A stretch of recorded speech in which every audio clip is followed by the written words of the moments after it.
consultant? Good question, because a lot of people just don't understand it. Basically, I help people deal with their stuff. Paul, easiest way to think of it is this. Turn your house upside down and shake it. Okay. What falls out is what I deal with. Antiques, Okay. collectibles, and residential contents. If it doesn't fall out, you deal with it as a realtor. Right. So a downsizing consultant helps people deal with their stuff. Mm-hmm. And how did you develop this whole concept that you have of home downsizing consultant? Again, I saw too many people being taken advantage of. You know, people who've lived in their homes 20, 30, 40 years have a house filled with stuff, and then who's the first person they call in is the person who wants to buy it. And that person has a vested interest in quoting them as low a price as possible. Sure. And too many people don't get how that even though the market's not great, a lot of the stuff is still worth a lot more than they think it is. So that's what I do is I help them understand what it's worth. Terrific. And we had a question from Cindy in Newtown. Cindy wanted to know, what are some of the common mistakes people make when they're downsizing? First of all, the biggest mistake is not listening to the realtor. Because I try and explain to people that as a downsizer, I can turn your personal property into cash. But it's Paul, the realtor, who's going to deliver you that big check at settlement. Right. But Paul can't close on that house unless every piece of personal property is dealt with and out of the house. Everything has to be out, yes. And so they start selling haphazardly. The first mistake people do is they have a garage sale. And I tell people that's the last thing you want to do. You start with finding out what your things are worth, and then we have what I call Mike's Buffet of selling options, which I can get into later on, which gives different people different options on how they can get rid of it. The biggest mistake is they sell too fast before they know what it's worth. Okay. So what process do you go through when you first meet with a client? I know you met with one of my clients, Sarkis, recently. Yep. And so can you explain to everybody what process you go through? Sure. The first thing I do when I go out to a house, I sit down and I try and figure out where my clients are coming from. Some people are moving, some people aren't, some people are just settling in a state. So I want to find out where they're coming from. Okay. And then I ask them this one very three-part question. I said, think about the things that you're getting ready to sell. Are you looking for the most amount of money? Okay. Do you want to do the least amount of work? Or do you have to get rid of it in the shortest amount of time? And you can't say all three. And then I want to explain to them that the worst situation to be in is to have the least amount of time. I one time had a client call me on a Thursday saying she had to be out of her house on Saturday. Most people say they want the most amount of money, but they have to do the most amount of work. Sure. And when I go through my whole list of options and I finally get to, do you want to put it on Craigslist and have strangers come to your house, 95% of people say, tell me about the option which is the least amount of work. Okay. And that's either you send it to the auctioneer or you find a private buyer for it. Okay. Now, you mentioned about, when we were talking earlier about the 4Ds. Can you go over that a little bit more with the audience? Sure. When I do a class, I do a lot of classes on home downsizing. Okay. And I tell people that auctioneers get most of their business from the 4Ds. And I ask them to name the 4Ds. And so usually the class is smart enough to figure out that the first word is downsizing. Then the next one is death. Auctioneers get a lot of business from estates where someone has passed away. Okay. Then there's divorce. Usually whenever there's a divorce, each side takes away certain things have to be dealt with in an equitable manner. And then you would appraise those types of things in a divorce to know how much they are? We can do that. Okay. We can do that. I have a whole section of my website devoted to divorce appraisals. Okay. Because why pay the attorneys big money if you could settle things out of court? Sure. I've seen people spend thousands of dollars fighting over a thing with $50. It makes no sense.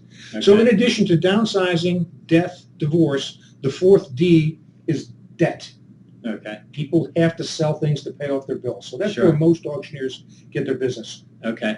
And you developed a 4-step system for home downsizing. Can you go over that? Yep. It takes 2 hours when I'm doing a class, but I'm going to try and do it in 2 minutes or less here. Okay. Step one, I tell my clients to analyze your situation. Before you start selling, before you start doing anything, figure out what you're going to be doing. Are you moving? Are you staying put? Are you moving to a different part of the country? You're moving to a bigger house? Believe it or not, I've had some people downsize into larger homes than they were in. Usually people downsize. Usually a downsize a small thing. So, I try and make them think about the step-by-steps, what they're going to be doing. Okay. Then the thing that everybody wants to know is the value. I have this AVID process, AVID. The first step is analyze your situation. Next one is value. Get a value on what you've got. Okay. And the worst example I can give people is about the family that dad had passed away a number of years ago. Mom recently passed away. The family came in, had a garage sale. And they ended up selling her $10,000 ring for $10 because they didn't know what it was worth. They thought it was costume jewelry. Right. And that's an extreme situation, but get a value on something before you sell it, not afterwards. When I give my classes, I go through 11 different ways people can get the value of their things for free. Okay. But I'll tell you the top one right now is simply go to eBay. If you go to eBay and look at completed prices for whatever you're trying to sell, that's the most current value there is. The last thing you want to do is go to a price guide that's outdated because prices have changed tremendously. Sure. So you analyze your situation before you start doing anything. Then you start getting a value on things that you have. Then you look at the options. And I have what I call Mike's buffet of selling options. And there's 10 different things. And I call it a buffet because just like you and I could go to a food buffet, we're not going to eat the same thing. We're going to eat maybe 2 or 3 things. Right. It's the same thing with these. Some people should sell things at auction. Some people should sell things privately. Some things should be sold on eBay. Some things should be donated. And I have a whole list of 10 of these that are ideal for disposing of things. And so after you've analyzed the situation, you've valued it, after you've investigated your options, the D part is easy. The D is dump and dispose. But you don't want to start with dumping and disposing. You want to finish with that. And I can't tell you how many people call me up, Paul, and say, Mike, I'd like you to come out and look at my things, but I don't want you out until after I throw the junk away. And I got to tell them, no, get me out there before, not after, because a lot of times the things they think are valuable are not, and vice versa. Right. Okay, terrific. And now, I know with the client that you came out and saw, the value that they had in mind and the value in reality are 2 different things. And how do you handle that? A lot of people fail to grasp this part of my job. The easy part is for me to go out and tell people their things are worth a lot more than they are. But a lot of times I have to tell people their things aren't worth what they thought. Right. And so you remember one of the first 3 questions I just asked, most money, least amount of work, shortest amount of time? Right. I then wrap that up with, when I'm going to give you a number, you want it sugar-coated or you want it right between the eyes? I remember that. And people say, give it to me right between the eyes. So I give them an honest opinion of value. And a lot of times it's a lot less than they thought, but that actually saves them from selling something too cheaply. Because ultimately people send things to the auctioneer. When it sells for peanuts, then they get mad at the auctioneer and say, well, if I knew that's all it was going to bring, I should have kept it. Well, that's part of my service, is helping them understand it before they send it, not after. Okay, terrific. And are there any tips? We had a question from Elaine in Quakertown. Elaine wanted to know, give us some home downsizing tips. Yeah, number 1, don't sell to the person telling you what it's worth. A lot of people don't get this. When I tell them, when I come out to your house, I'm not there to buy anything. I'm there to work as your consultant. And they kind of say, well, I want to sell my stuff. I don't need a consultant. I want to sell it. But they have no idea what it's worth. So I think people don't understand that you have to get an understanding of value before you start selling it. Okay. And that's probably the biggest mistake people make. Okay, terrific. And can you give us some examples of things that, things that you run across? I do a whole presentation, Paul, called 25 Categories Guaranteed to Disappoint When It Comes Time to Sell. And these are things we all have in our houses. One of them is entertainment centers. Okay, but Mike, I just paid $1,500 for that entertainment center. What do you mean it's only worth $50? And so I asked the class, and I'll ask you, Paul, what's wrong with entertainment centers today? They're too big? No, not really. They only accommodate a 35-inch TV. Okay. And everybody today, including me, has TVs that are 50, 60 inches or more. Gotcha. Entertainment centers today, if you buy them, they're open-sided. So they will accommodate any size TV. But the older ones, they're useless. You and I, our generation, we would look at possibly turning them into a liquor cabinet or a linen cabinet or sweater storage. The younger kids don't look at that way. So those things aren't bringing much money. Baseball cards are another perfect example. Okay. I don't know about you, but I'm not talking old baseball cards. I'm talking cards from like the mid-'70s on. Right. There was a study done one time, and they found that 89 billion baseball cards were printed in 1981. Wow. Well, no market could absorb that. And cards that old, they sell by the pound. It's the earlier cards that are worth money, like the 1960s and earlier. Okay. When I was a kid, you might have done this too. When I was a kid, I took my cards, and I was from New York State. I was a Yankee fan, and so I put my Phillies on my bicycle with clothespins. It makes it sound like a motorcycle. Did you ever do that? Yeah. And I ruined a lot of my cards, just like every other guy my age. I also tell people that baseball cards were my first foray into gambling. Did you ever play Topsies and Flipsies where you gambled your cards? Oh, yeah. Okay, and that's our generation ruined Oh, yeah. our cards, so there's not that many left. So early cards bring good money. Later cards, they sell by the pound. Yeah, I remember getting going around a park which we had across the street, getting bottles and taking them back for the I guess they gave us like a deposit or something. Yeah, exactly. Yeah, Right. 5-cent deposit. Yeah, and then use that to buy baseball cards. Exactly. I have no idea where the baseball cards are now. Exactly. You know, unfortunately. One of the biggest categories that I have to tell people about is in the auction business, there's a term, brown is down. Brown Okay. furniture is down. Whether it's cherry, maple, walnut, mahogany, brown furniture just isn't selling. I can't tell you, I must get 2 or 3 calls a day from people who find me in the phone book and they want to sell me their dining room set. And dining room sets just aren't selling today. And they're asking big money, and there's not enough buyers because the younger generation doesn't use the formal dining room the way we did. Right. And they're also building houses today without dining room sets, or without dining rooms, I mean. So if someone wants to go to my website, michaelivankovichappraisals.com, scroll down about halfway down on the homepage, I published a column called The Nearly Extinct Formal Dining Room, why things in your dining room are worth less than you thought. Yeah. Now, what about living rooms? They seem to be going less and less now too in the homes. Yeah, that's also on my top 25 list. Let me Okay. ask you a question. Would you go to an auction and buy a piece of upholstered furniture, not knowing where it's been, and bring it into your home?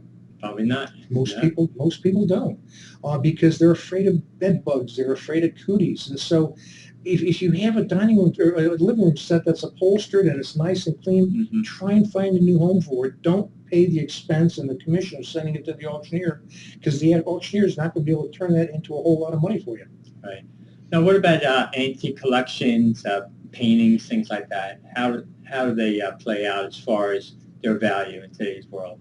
Huge difference there in what you're talking about. I mean, when I'll go into a house, I can go into a house and I can sort an entire house into 3 categories: sell, donate, Okay. dispose. Fine art, good prints, collectible things, I will always be able to find a nice home to sell them to. Okay. There's a lot of prints that are just decorative prints. They were bought at a Walmart, a Kmart, at the shore on somebody's vacation. Those have no collectible value, so we usually just donate those. Okay. And if they're so ugly, nobody would want them, or if they're so damaged, we throw them away or we sell them for the price of the frame. Mm-hmm. Okay. And what about jewelry that people have in their house? Wow, that's a tough one. Okay. And that's the biggest vulnerable area people have, Paul. All right, you're a small man. You're a smart man. You're a realtor. Let me ask you 2 questions. How many pennyweights in a troy ounce? I don't know. How many grams in a troy ounce? I don't know. Well, you're not alone, Paul. Nobody understands that. And yet, the minute you take your gold jewelry, the gold earring, the silver dollar that Grandpa gave you, whenever you take it to a We Buy Gold place or a jeweler or one of these places, they're going to quote prices in terms of pennyweights and grams. Okay. And people just don't get it. And so they're behind the 8 ball the minute they walk in the door. And that's one of the biggest things we do is we help people convert their coins, their precious metals, their things into cash without being taken advantage of. Here's a perfect example. I had a house in Bucks County a while ago, and her husband passed away and left his wife 4 coffee cans filled with coins. Mm-hmm. The family was getting ready to deposit them into the bank for its face value. And I said, let me look at them. And we found out that almost all of them were junk silver. That means they were silver coins, dimes, Right. quarters, halves, minted before 1965. Okay. And I got that family almost $25,500. Wow. And what about the furniture? I guess let me ask this first. Somebody has something they bought at an antique store, and they pay a lot of money for it, and now it may not be in vogue right now. How do you discuss that with people? I'm sure they're very frustrated by the whole process. A couple of years ago, people didn't really believe me. Now, most people have shopped it around. They've heard enough of it. They kind of get it. And what's happened, I do a whole presentation on the changing antiques and collectibles market. But a number of things have happened that have changed things. I think one of the biggest is 9/11, because after 9/11, buying and collecting antiques just wasn't as important to as many people as it was before. Sure. Antiques were financed, believe it or not, during the Clinton years with people's play money. Everybody's 401ks were rising. Everyone's home values were rising. Everybody Sure. had a home equity line of credit on their home. And so a lot of that money was funneled into the antiques and collectibles market, and that fueled prices going up, up, up. Mm-hmm. But after 9/11, as the economy has softened, as the whole world has gotten a little bit more uncertain, people aren't investing in the antiques and collectibles market the way they used to, because a lot of antiques and collectibles have proven to be nice items, but not really good investments. Right. So that's just kind of the change. Plus, that you throw in the generational change. Kids don't like the same things that we do. Sure. I'll say to a class, "Have you offered the things to your kids?" Almost everyone says, "Yep, they don't want them."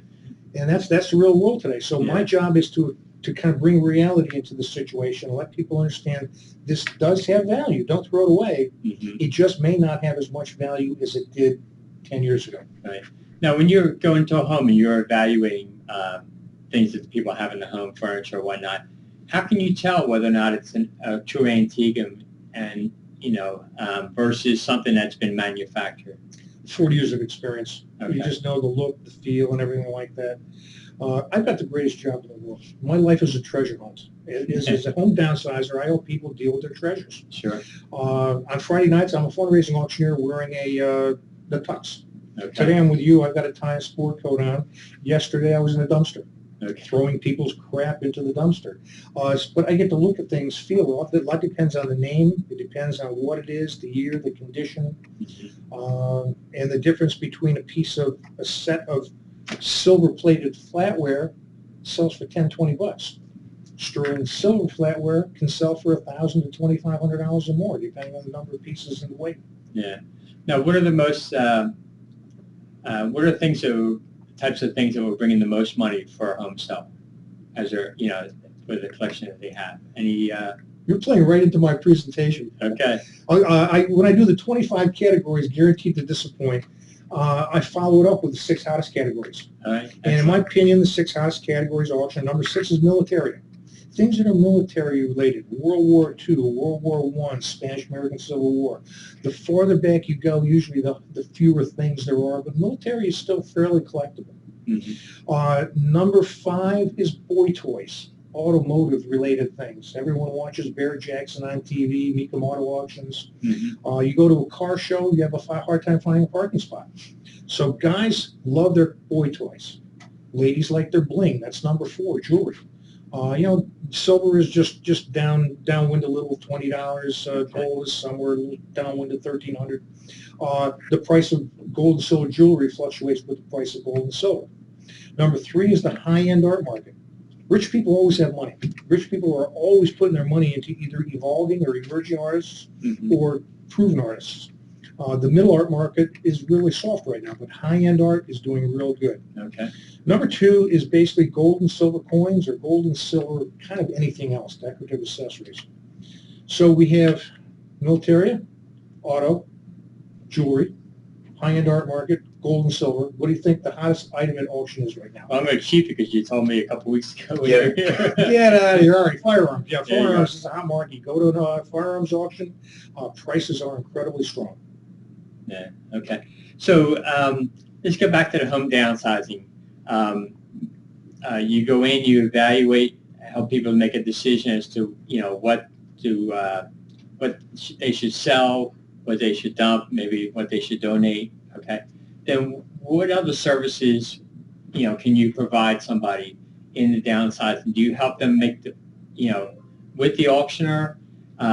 You help taking the stuff to the auctioneer? What other things can you do for our client? We can do all of that. First thing usually people bring me in for is just what's it worth and what do I do with the question. Okay. For that, my fee is $195. I'll go out to a house, and it generally takes about 2 hours. Okay. And because I'm not trying to buy anything from them, I'm giving them a good, honest opinion of value. They may not like it, but they know I'm not trying to buy it from them. Now, I'm not the kind of guy who sets up diagrams. I'm not an organizer. There's other people who do that much better than I could do. But I basically help them deal with their stuff. So after the initial consultation, a lot of people say, you know what, fine, me and my family will take care of it, and we're done. Thank you, Mike. That's fine. Okay. A lot of people can't do it. They either physically can't do it, they emotionally can't do it, it's got too much sentimentality, or they're from out of the area. So we can go into a house and, like I said, sort the house into sell, donate, dispose. We can take the items to auction. We can have the other items donated, and we can bring up the dumpster and fill it up. I mean, right now I've got my van outside. I'm way to an auction company after this to drop off a consignment that I picked up yesterday because the family's from out of the area and they just can't deal with it themselves. Right. So you bring a team in and you work with the people as far as sorting things out. Then you'll take out anything that needs to be taken out. Yep. Family always comes and picks out what they want first. Kids, friends, get some of the others, and then we deal with what nobody wants. It's not uncommon for someone to call me and say, Mike, we're moving. After we leave, we want you to deal with everything in the house.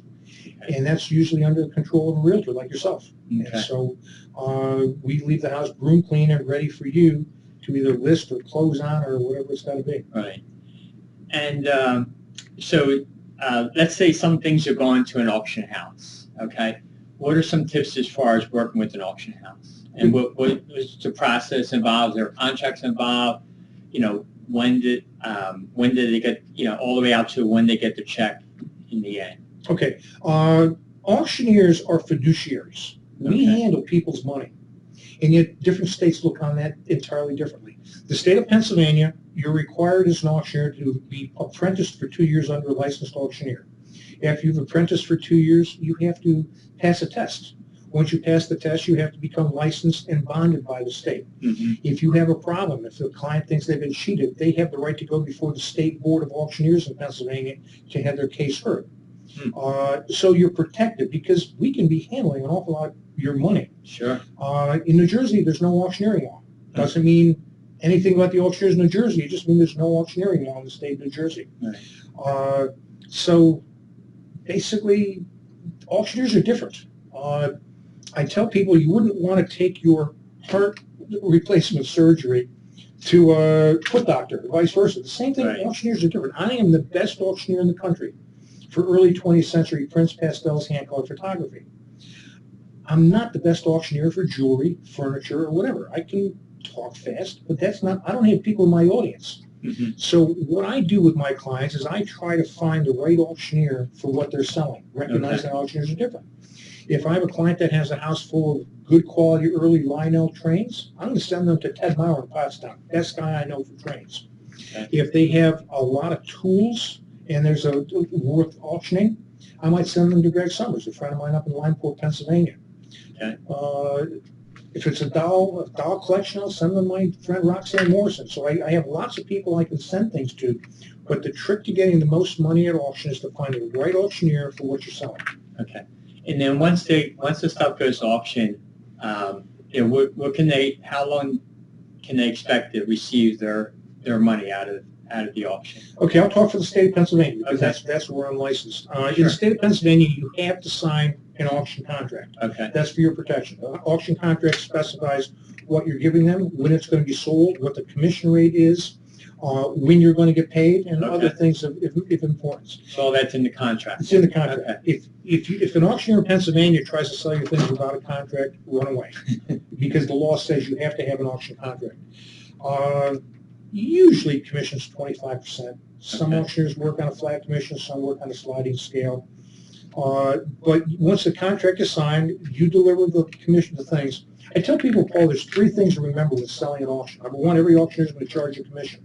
Right. Number 2, that commission doesn't include the pickup fee. You've got to get it to the auctioneer themselves. Okay. So if you have a carload of coins or trucks, or coins or jewelry, you can just drive it over. If you have a house load of furniture, it's pretty expensive. Right. Thirdly, the auctioneer is going to sell at what's called absolute auction. Absolute auction means no minimums, no reserves. You may think your upholstered sofa is worth $1,500. If he's getting $50, it's gone. Okay. So you got to be sure when you're sending it to auction, because once it's there, you don't get it back. Okay, excellent.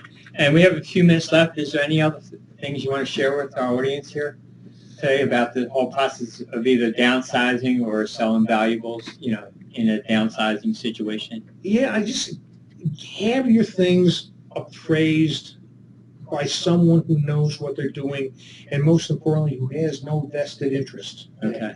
I mean, I'm a certified appraiser. I do appraisals for divorce, insurance replacement cost, life planning, non-cash charitable contributions. I do all kinds of written appraisals, but they're generally more expensive because they take time. Right.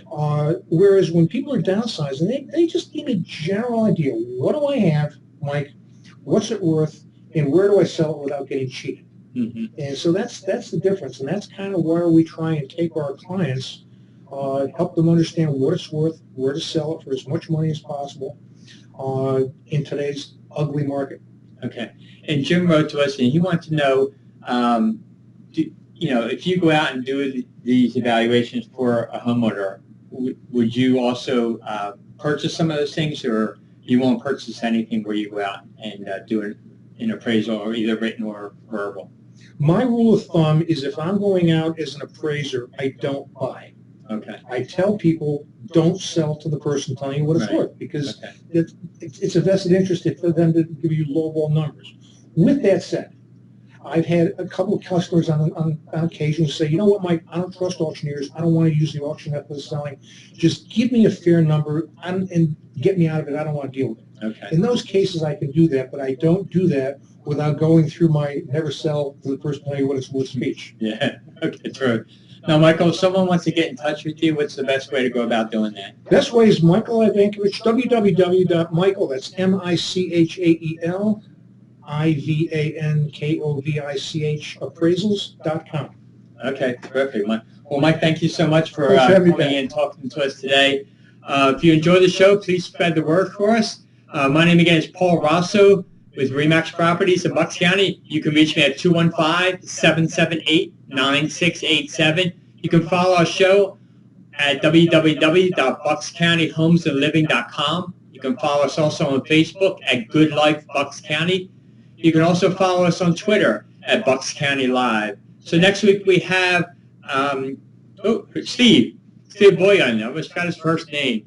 Steve's going to be talking to us about doing home inspections when you purchase a house. So have a great week. We'll see you around Bucks County.